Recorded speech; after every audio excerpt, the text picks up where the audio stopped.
Hey, this is Leo for actualized.org. And in this episode, I'm going to be talking about overcoming addiction. And I'm going to tell you the deepest root cause at the bottom of every addiction.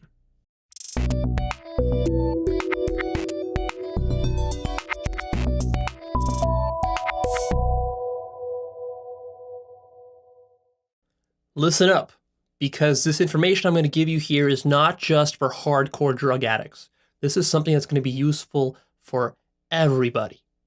I'm going to share with you some deep insights that I got from my own food addiction and overcoming my food addiction earlier in my life. And what that's going to give you is it's going to give you a really deep, high level understanding of what addictions are and why they exist and where they ultimately stem from. Because every addiction stems from the exact same deep place. Firstly, though, how do we tell that we have an addiction? There's a great litmus test that I can give you, which I got from Gay Hendricks. I really love this. And what he basically says is if you stop doing the behavior that you suspect that you're addicted to, if you stop doing it for 1 week and cravings arise, then that means that you're addicted. And if you stop doing it and no cravings arise, that means you're not addicted. So this is a very simple rule of thumb. You can run this test on any behavior you have that you suspect of being an addiction. And if you actually do this and try this out, you might be shocked at what you surprise, at how many things you're addicted to. You might discover that you're addicted to things that you wouldn't even have normally thought were addictions. These days in modern society, almost everyone is an addict. The only question is, to what degree? How severe is it? And how many addictions do you have? Most of us have not 1 or 2 addictions, but at least half a dozen, if not a dozen or more.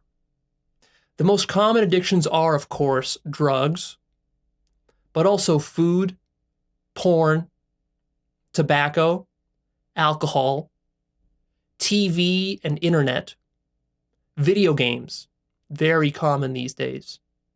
Also socialization, chit-chatting and partying with your friends, shopping, work, gossip, and thinking. Now, thinking is a really interesting one. You might think that you're not addicted to thinking, and that thinking doesn't really qualify as an addiction.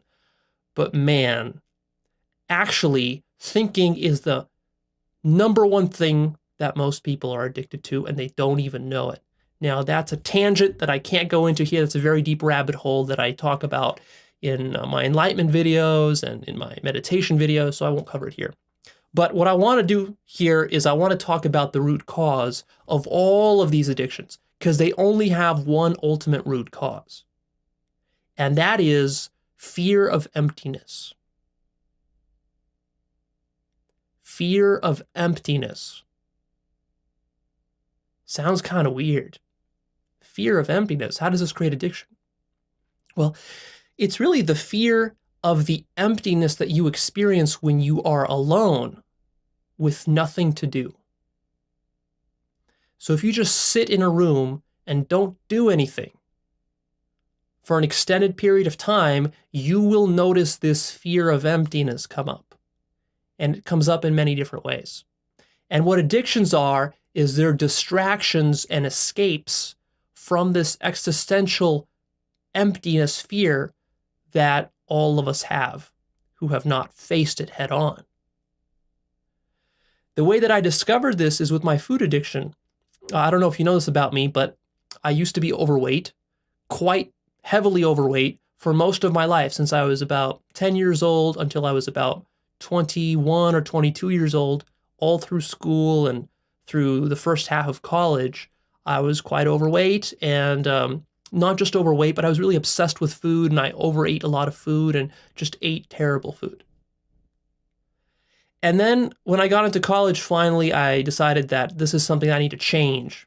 And over the course of about 6 months, I put a stop to all of it, and I got myself in shape, and I've stayed pretty lean ever since.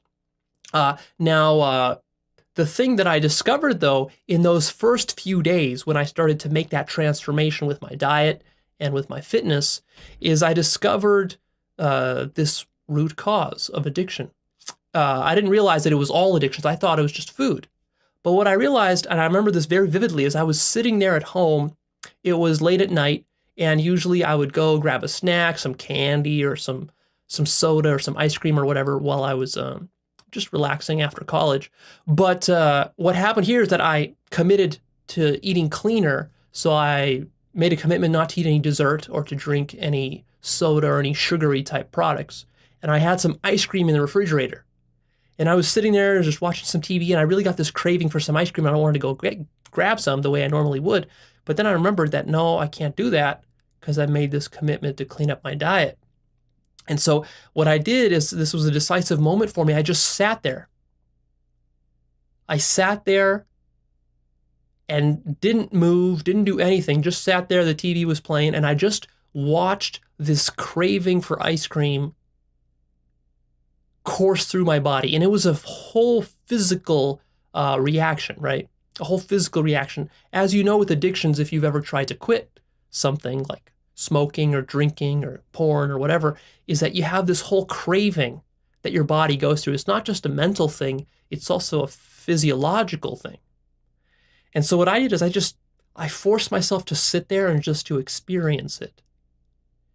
And that was the decisive moment for me. From then on, my whole diet got a lot easier because I was able to crack that really difficult, the most emotionally challenging moment in this whole phase of changing my diet, was just to sit there and to not give in to this craving and just kind of observe it more or less mindfully.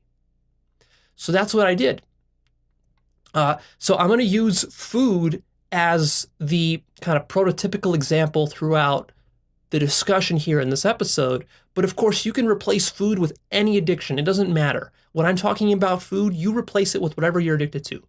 Internet, porn, video games, relationships, love, thinking, anything. It doesn't matter, right? It's all the same stuff, basically. So the problem that you have with whatever you're addicted to is that you're basically unable to sit alone in an empty room. You can't stand it. So what you do is you turn to blank as your distraction and fill in the blank with whatever you want. So you turn to food as a distraction, or you turn to drugs as a distraction, or you turn to shopping as a distraction. Now you might wonder, like, what does this have to do with anything? Why is this notion of sitting alone in an empty room, why would that be important? And why is this being used as kind of the metric to judge things? Isn't it sort of arbitrary? And actually, no, it's not arbitrary. It's a very special metric. It's very important because, in a sense, the degree to which you are self-developed and the degree to which you're emotionally mature and the degree to which you are capable as a human being is the degree to which you can sit alone in an empty room without any external stimulation. See? And the degree to which you need external stimulation to feel happy in your life is the degree to which you have no mastery over your life. It's the degree to which you are a slave to external reality. It's the difference between being externally grounded and internally grounded. And the whole aim of self-actualization is to ground yourself deeper and deeper into your own being internally. And being internally means just being, rather than doing, rather than running around and stimulating yourself with television or food or anything else, you see? So this criteria of sitting alone in an empty room and being fulfilled or satisfied, or at the very least not agitated and full of craving sensations, is a very important metric. It's a very important litmus test. And you can try this by yourself. Just sit alone comfortably in a room for an hour or two, doing nothing, and see how you feel. Do you feel okay? Do you feel happy? Do you feel normal? Or do you feel antsy and bored and pissed off and frustrated and agitated, and you can't even sit still for 5 minutes? Or you're lost in fantasies in your mind about stuff. You're dreaming about sex, and you're dreaming about food, and you're dreaming about business, and you're dreaming about work and all this other stuff. But you can't just be present in the moment. This is very, very important. A lot of people completely underestimate how important this is. You can't really be satisfied in life if you can't sit alone in an empty room for a couple of hours without cravings. And most people can't do that. And the reason that is fundamentally that your life is hollow. See? Your life is actually empty, but you've been running away from that truth, from that reality, for most of your life. Ever since you were a child, and you started playing video games, or you started playing with toys, or you started reading books, or watching television, or whatever you started doing, eating food, candy. All that stuff was you getting attached to stimulation because you weren't able just to be present and satisfied with stillness and with being. So what you started to do early on in your life, and you continue to do it today, and is very normal for you today. You think that this is how life should run. What you do is you stuff yourself until you're aching and you're guilty. That should ring some bells for you. Think of all the times, either recently or in the past, where you stuffed yourself until you're aching and then you're guilty.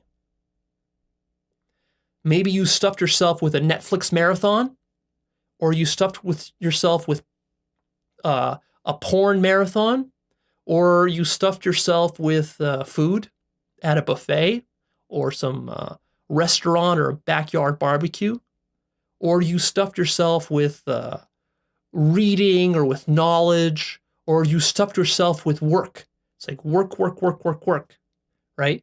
What you did is you stuffed yourself. Think about the last time that you stuffed yourself and how you felt. You felt very full, but you also felt dirty. And really, even though you felt full on the surface, deep down below the surface, what happened is that you felt empty inside. And no matter how much you consume, that emptiness is never filled. Because this is the inescapable limit of hedonism and materialism, is that you can't fill that emptiness of being with more doing or with material external possessions or activities. No matter how much you try, you can't do it. So the problem here is that you're running away from this existential emptiness. And this existential emptiness, usually most of us think of it as a problem, something to avoid, but actually it's something that you need to open yourself up to and to face and to embrace and to accept. And this is what most people do not do.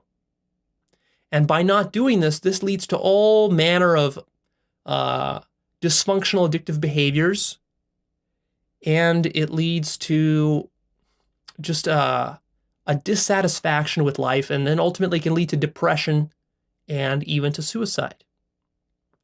Because being, by its nature, is empty. That is the nature of being itself, is emptiness. But see, most people don't like this idea. At first, it seems kind of negative and it seems depressing.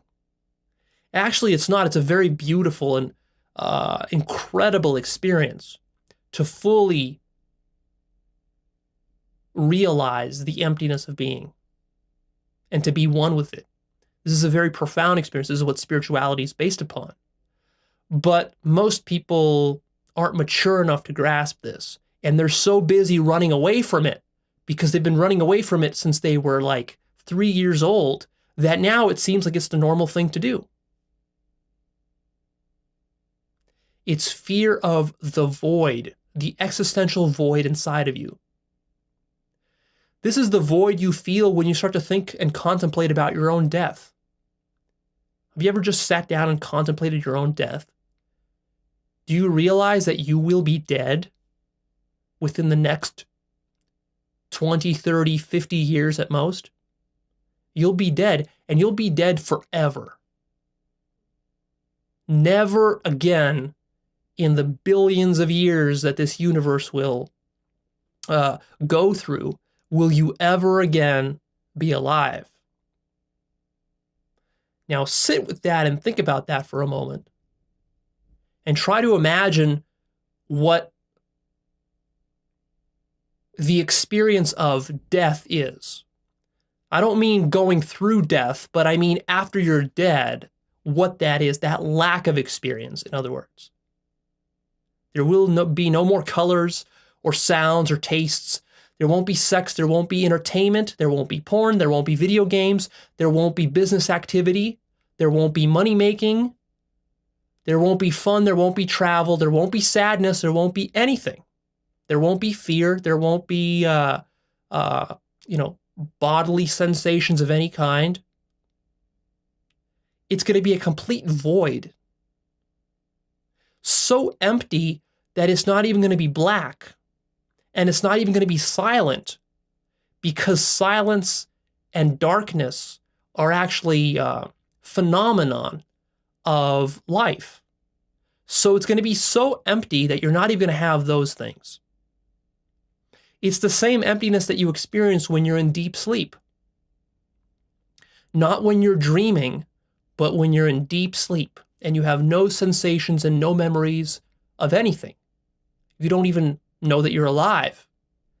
That's what the void is like. It's what you were before you were born. Think back to what your life was before you were born. It was a void, right? You have nothing. You have zero experience of it. So that's the thing you're ultimately running away from. And that's something that you don't just, I'm not just saying you're running away from death. I mean, you're running away from that sort of emptiness. That sort of emptiness, it doesn't just exist after death. It exists right now in the reality of being itself. So if you just sit and do nothing, what you have is you just have raw experience. And if you sit there long enough, you start to realize that all this experience that's happening, it's always changing, it's always in flux. And ultimately, none of it means anything. And this might start to make you depressed. This might lead to an existential crisis. But what has to happen is that you have to face this. You have to face this void at one point in your life if you want to conquer addiction sustainably. See, a lot of people, what they do when they have an addiction is they look for kind of a surface level solution. It's like, well, how do I change my behavior so I stop smoking? Or I stop overeating? How do I go to the gym more and work out more? All that stuff, it can be useful to a degree, but it will not really allow you to conquer addiction permanently, sustainably, because it doesn't get you looking at the void and accepting the void. So how do we get you to conquer the void and to accept it? Well, you can't really conquer it, but you can come to peace with it. And it's really simple.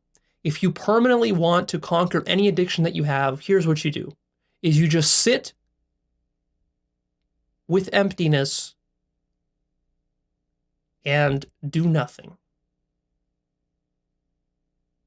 So if it's a food addiction, you sit with an empty stomach and you don't do anything. And if it's a drug addiction, you just sit there with a clean veins, and you don't do anything. You don't fill them with any addictive substances. And if it's a video game addiction, then you just sit there without any stimulating images or pixels moving in front of your eyes. And so on and so forth, right? And as you do that, don't go into fantasy. but just sit there very mindfully. Don't distract yourself.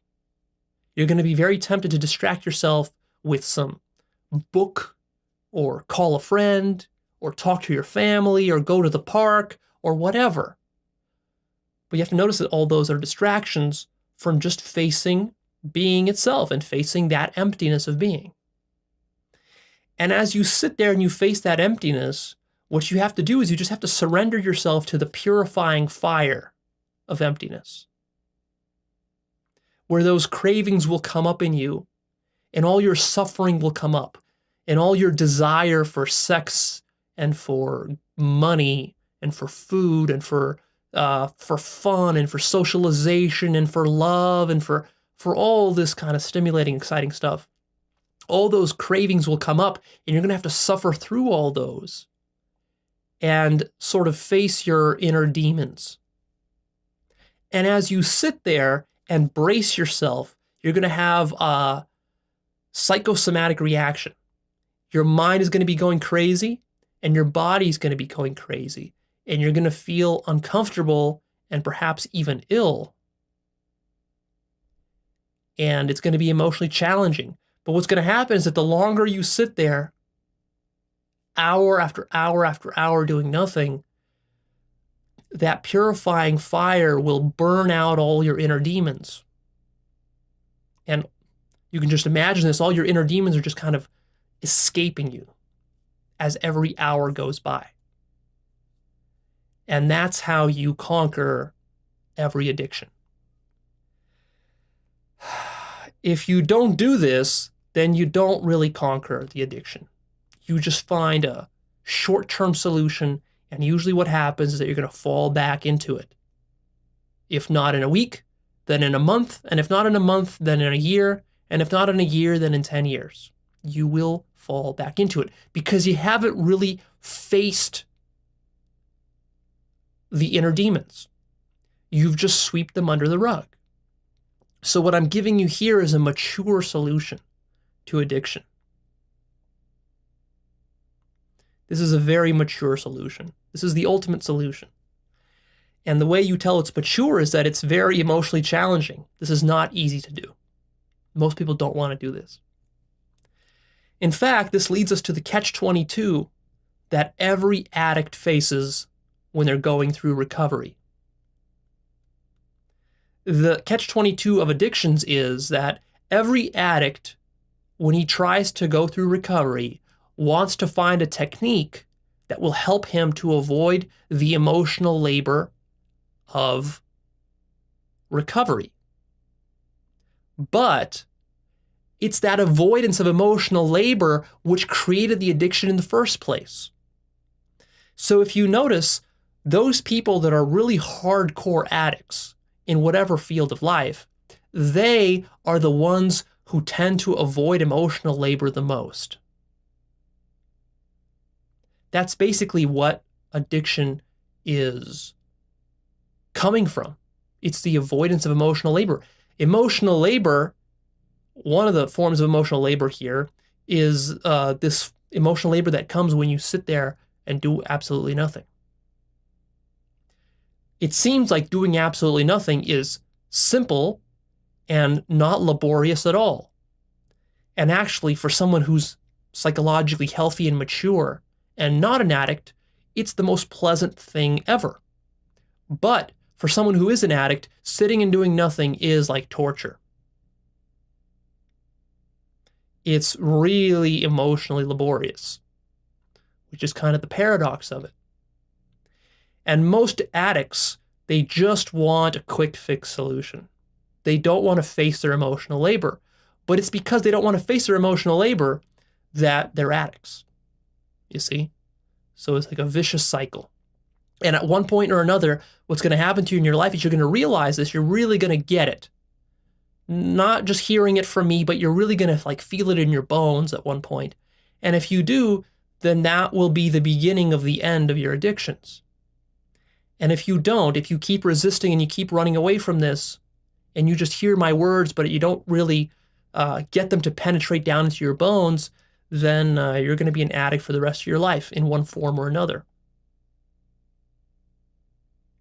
All addiction is basically emotional immaturity.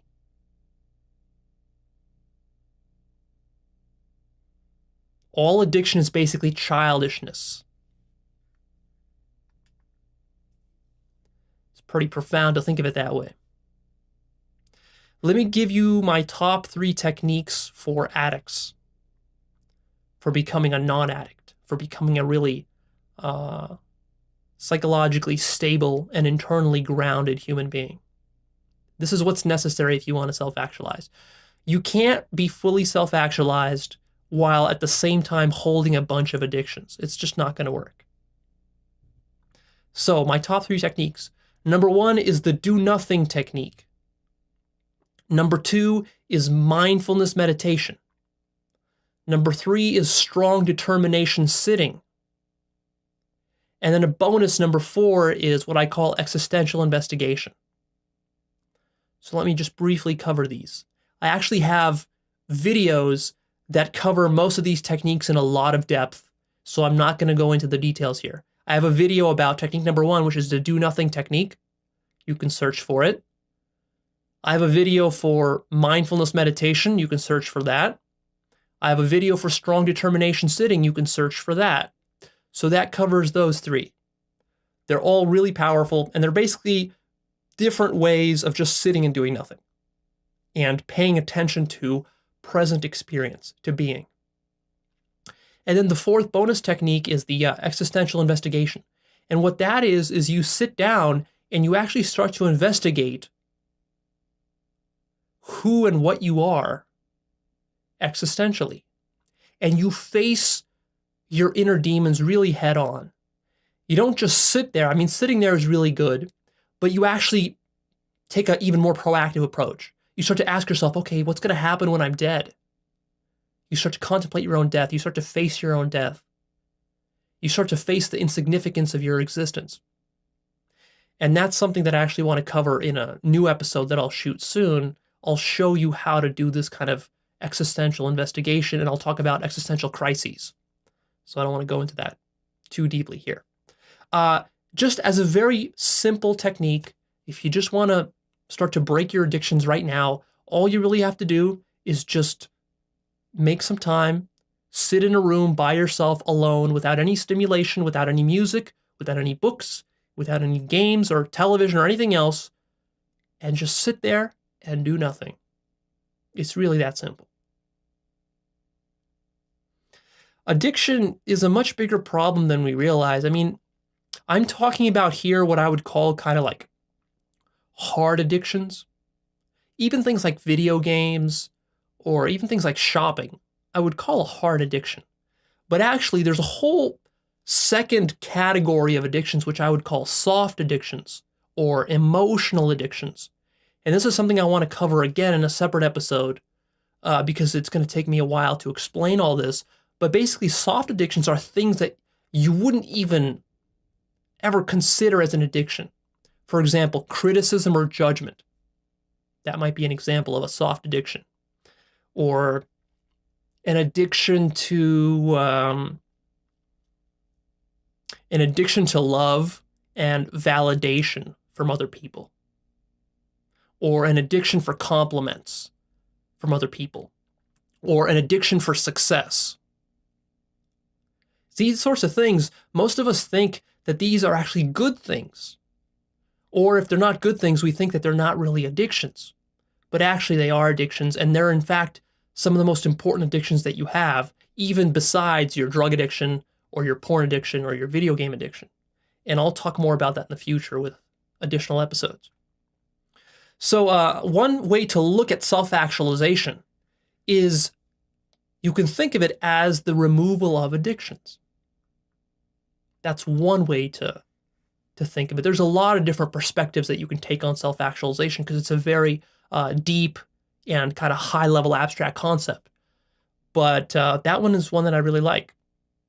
Because when I think of a self-actualized human being, one of the things that immediately comes to mind is that this person is totally internally grounded and not dependent on any particular form of stimulation at all. Now, this doesn't mean this is an anal person, that this person can't have fun or can't watch some TV once in a while or can't play a video game. He can, but he doesn't need it. He doesn't crave it. He's transcended all that stuff.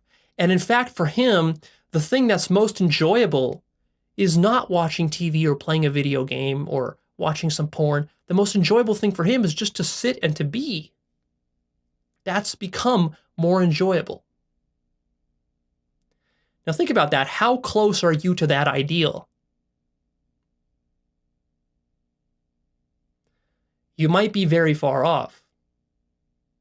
Think about what it would take, how you would have to structurally change your life to get to the point where you can just sit and be as happy as you are playing video games, let's say, or watching a Netflix marathon without any stimulation at all. Do you believe that that's even possible? Can you see the power of that? Can you see why it would be powerful to just sit and do absolutely nothing and be just as satisfied as you are when you're stuffing yourself with food, or when you're shopping, or when you're gossiping with your friends? You see why this is powerful? If you can be happy doing nothing at all, think about what happens when you actually are doing something wonderful, like watching a beautiful sunset, or hiking in the mountains, or playing a fun video game, or smoking some pot.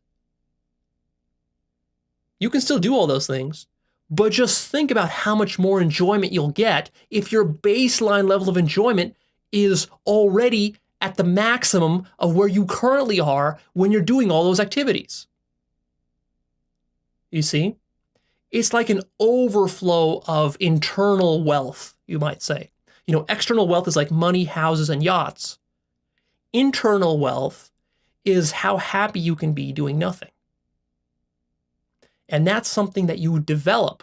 That's not something that comes to you by accident. People don't just grow up with a lot of great internal wealth. Almost everybody starts with zero internal wealth, and it has to be developed through self-actualization work. That's what this whole channel is about. That's what this whole website is about. That's what everything I tell you is leading you towards in one fashion or another. So keep that in mind. One last issue I want to address here before I go is 12-step programs. So you might be wondering, well, Leo, what about 12-step programs? Is this something I should do? Are they good? What you're suggesting here is slightly different than most 12-step programs. So here's a scoop on 12-step programs. They can be very helpful. And for many people who have heart addictions, they need support from knowledgeable experts who have already gone through, all this stuff and who can help them and hold their hand and guide you through all the steps. So that can be very helpful. But most 12-step programs lack the big picture. You can enroll in a 12-step program and you'll go through and they'll give you a lot of different techniques and that stuff will be great, but they won't give you the really big picture because they don't, quite frankly, understand it themselves, right? Your mission is not to quit an addiction. And that's the only real mission that a 12-step program will give you. It'll just say, okay, let's have you quit this addiction. And maybe they'll say, let's replace this bad addiction with some good addictions. But they won't give you the true mission that you need to have, which is to become self-actualized. You see, there's a very big difference between what we might say playing defense versus playing offense. In a 12-step program, you're playing defense. You're not playing offense. You're not trying to become the best human being you can possibly be. You're simply trying to overcome a deficiency or a dysfunction that you have. And while that can be good, it's better than nothing, it's not as good as what I'm telling you here. And really, you can do both, right? You can take the techniques from the 12-step program, but most importantly, have the mission to become self-actualized, to become your greatest self, to become the greatest that a human being can become. And if you do that, then that will be much more motivating for you than just to quit a drug or just to quit food for basically a negative reason. You need a positive reason. And the most positive reason is to become self-actualized. All right, that's it. I'm done. Please click the like button on this. Post your comments down below. I do read a majority of the comments. Share this episode with a friend. And lastly, come check out actualize.org. It's my website. I've got some free resources on there that will help you to self-actualize. I'm not really interested in just helping you overcome a little problem that you have in your life, or even a big problem. Self-actualization is not about fixing problems. It's about living life to its fullest, right? This is a very different attitude. Most people don't have this attitude in life, and it takes a while before you can acquire this attitude and you can understand all the facets of it. There's a lot of conceptual frameworks that you need to really get on track with self-actualization. Also, various techniques. What I do every single week is I release new content through my newsletter and on my YouTube channel that explains all this stuff. This is all very practical stuff. My approach to self-improvement is very hard-nosed, no nonsense, no new age type of stuff. I'm just really practical about the concepts and techniques that I find and how to apply them in my life. And I love to share them with you and to show you the kind of results that you can get. So go check that out. If you sign up to the newsletter, it's free and it'll keep you on track so you don't lose track of this, so you don't forget. It's very easy to forget. You might watch one of my episodes and then the next week, it's as though you watched nothing. It just kind of goes in one ear and out the other, never to be remembered again, and your life doesn't change. And what I want for you is I want not just a change in your life, I want to help you make a transformation in your life. And that's possible, but you have to stick around with me. You have to learn some of the frameworks, and that will take a while, right? Might take you 6-12 months to really start to soak this stuff in and start to get on track. So the newsletter is a really great way to do that. I also have a course, I have a book list. All those are great resources, and I'm working to release more free resources and also paid courses in the future that will help you to do all that. So sign up and check it out and stay tuned for more, which I'll see you with real soon.